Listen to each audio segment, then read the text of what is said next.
just turned on John Cena! AJ just turned on John Cena! Ah! Yes! Yes! Yes! Yes! Yes! Yes!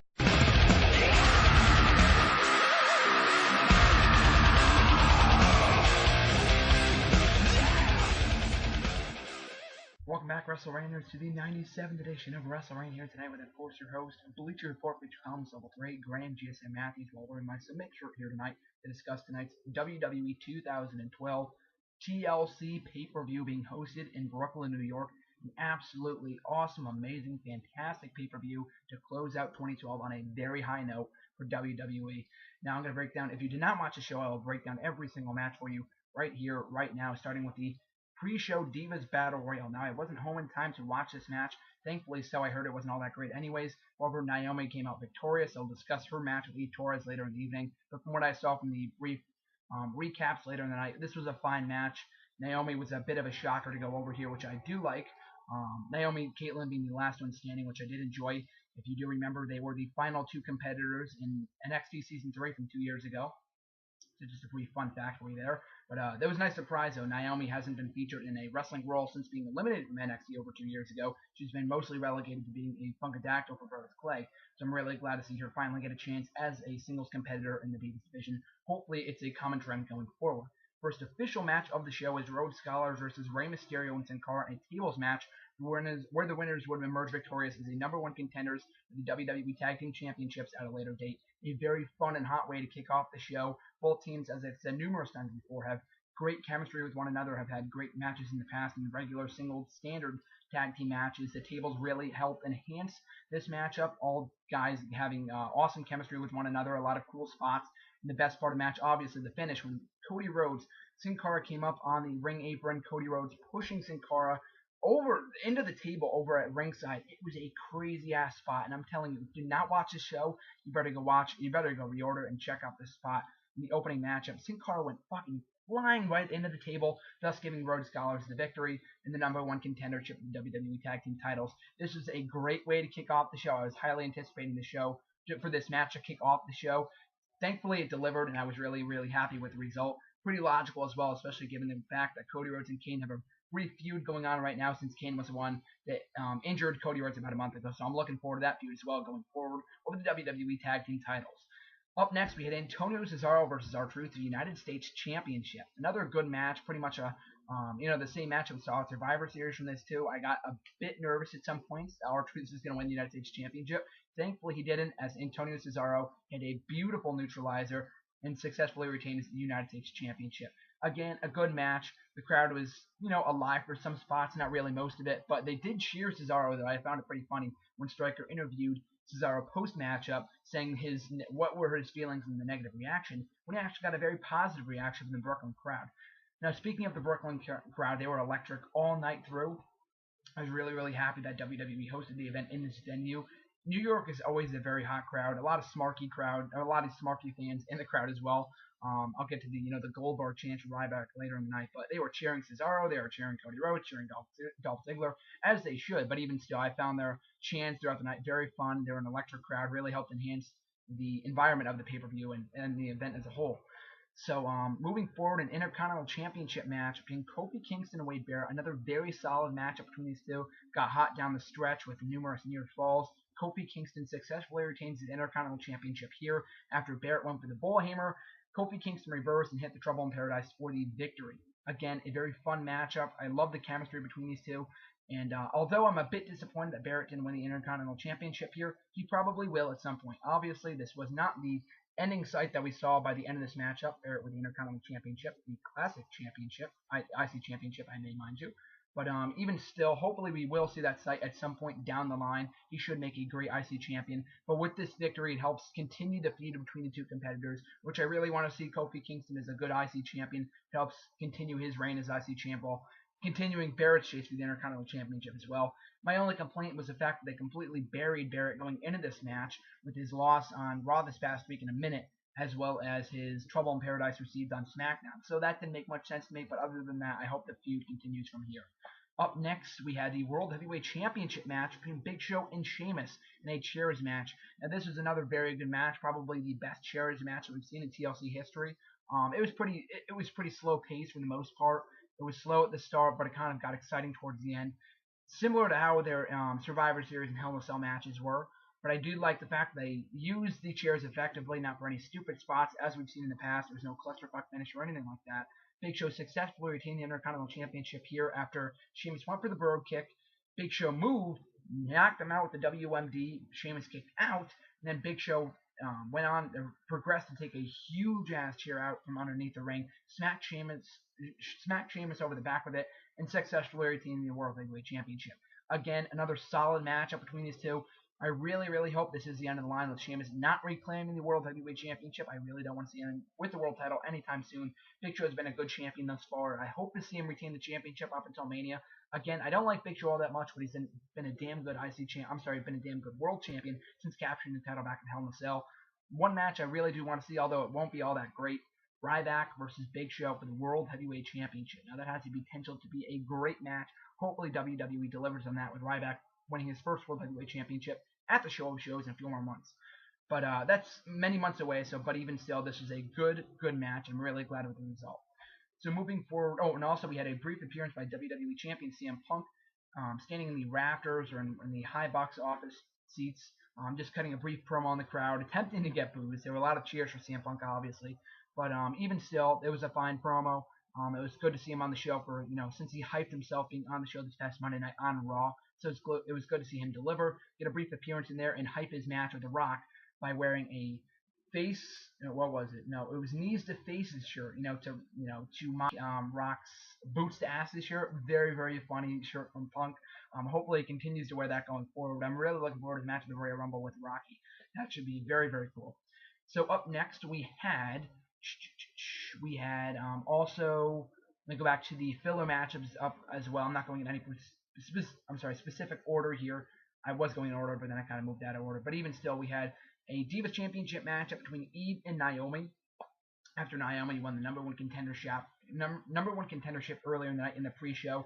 This was a nice match, probably one of the better Divas matches that we've seen in quite some time. Naomi, as I said before, is a very underrated wrestler. We don't really see her normally in the ring. From my personal observation, I think this is the first time we've seen her wrestle an actual match on WWE television since her NXT elimination 2 years ago. So this is good to see her in a wrestling role. With the Funkadactyls and Brodus Clay looking on, I was kind of suspecting that she wouldn't win the championship here. I think it's a bit too early. She needs to get over with the crowd a little bit more. But if she separates herself from Naomi, if she separates herself from Cameron and Brodus Clay, I would probably see her as Divas champion at some point. But I really do want to see Eve hold the championship up until at least Mania, where she can face AJ. And I don't think that's a big possibility at this point, but I'll get to that later on in the episode. But even still, a nice matchup. Looking forward to an eventual rematch between these two very athletic and very talented divas. Another filler matchup that we saw later in the evening came the roots of a Miz TV segment, an impromptu Miz TV segment. Pretty fine segment that was interrupted by 3MB, who proceeded to cut a promo on the Spanish commentators, kind of copying Kaz and Daniels from Impact from about a month ago. But even still, they're harassing the Spanish commentators before Alberto Del Rio came out and made the save, shockingly enough, apparently turning face in the process. Now, there have been reports on numerous dirt sheets that WWE officials were contemplating turning Del Rio face. I honestly did not think that there was any truth to that statement at all, but I guess so, and I'm all for it. I mean, Del Rio has been stale for quite some time. I've been asked numerous times, do you see Del Rio turning face? And I said no, I don't see him going. It doesn't really fit his character, but I'm all welcome for a change. You're never going to know unless you try. So I'm looking forward to where he goes from here as a fan favorite. So this led to a 6-man tag team match later in the night with Miz, Del Rio, and the surprising return of the Brooklyn Brawler in his hometown of Brooklyn, obviously, defeating 3MB in a 6-man tag team matchup. Fine matchup, pretty standard. Brooklyn Brawler picks up the win for his team. So, it was a fun filler match for those that wanted to see Miz and Alberto Del Rio on the pay-per-view. But as I said, Del Rio as a face, I'm all for it. Looks like a great move going forward. Definitely will reinstate some change and invigoration into his character that has been missing for quite some time now. So now moving into the two main events, the TLC match involving Ryback and Team Hell No versus The Shield. This is a crazy-ass match that I really enjoyed. An amazingly awesome match. A lot of awesome action involved. Everyone in this match looked good, besides the fact that the smarky crowd was chanting Goldberg throughout the night. I know I'm a Ryback fan, but even still, the crowd was not for Ryback at all. They kind of warmed up to him later in the match, but they were booing the hell out of him when he first came out. But even still, the action of this match was incredibly awesome. I'm telling you, again, if you did not order this show, I'm suggesting you go back and watch it. This match was probably one of the matches of the night, if not the match of the night, with some awesome action thrown in. A lot of cool spots with the ladders, tables, and chairs, obviously. I can't really specify a specific spot because all of them were special in their own right.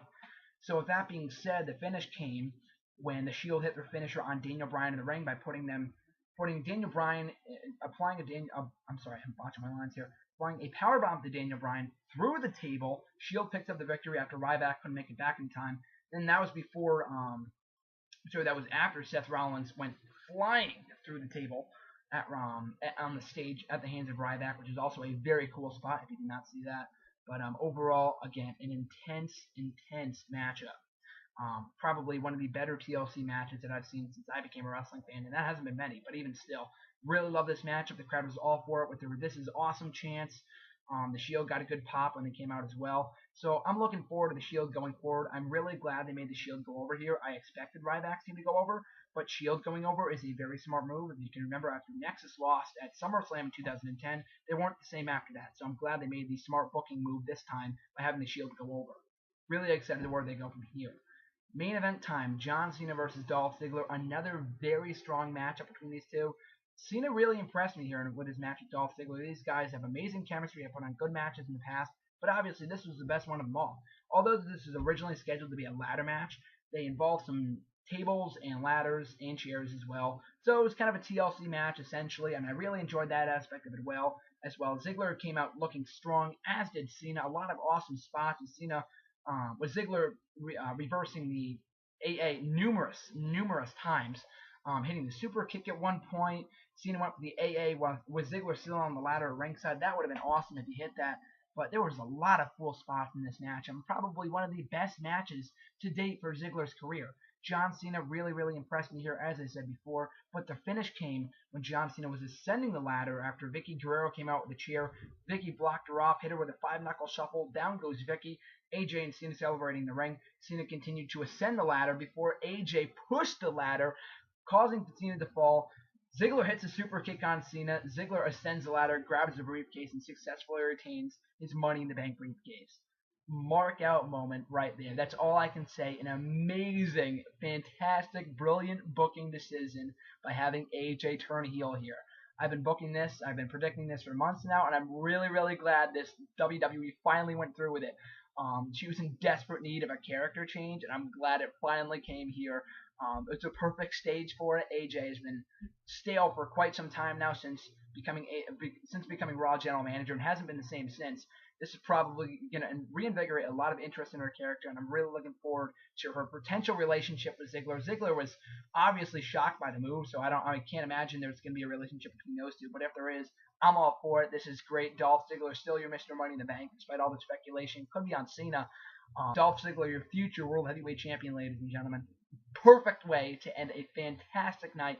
As I've said before, as I said in my prediction video, TLC since 2009, since its start, has been a great pay-per-view each and every year, and I have to say this has been the best pay-per-view of those four, and obviously one of the best pay-per-views of 2012. WWE's presented a hell of a lot of strong pay-per-views in 2012, the only exceptions being Royal Rumble, Elimination Chamber, and No Way Out. Those three aside, this year has been one hell of a year for WWE as far as pay-per-views go.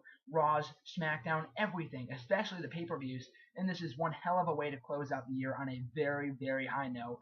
As a fan, I am extremely satisfied with the results of this pay-per-view, with the action, and again, I will keep on reiterating this.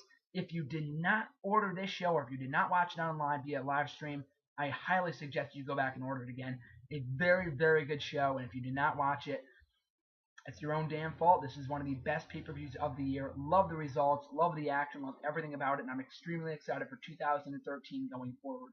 So thanks for watching, guys. I really do appreciate it. Make sure to hit the subscribe button up above. Make sure to get my full results on the show, my full thoughts on the show, on my reviews on nextdayWrestling.weebly.com, as well as Bleacher Report on Monday morning and Monday afternoon, respectively. Thanks for watching, guys. This is GSM signing out. Till next time, guys.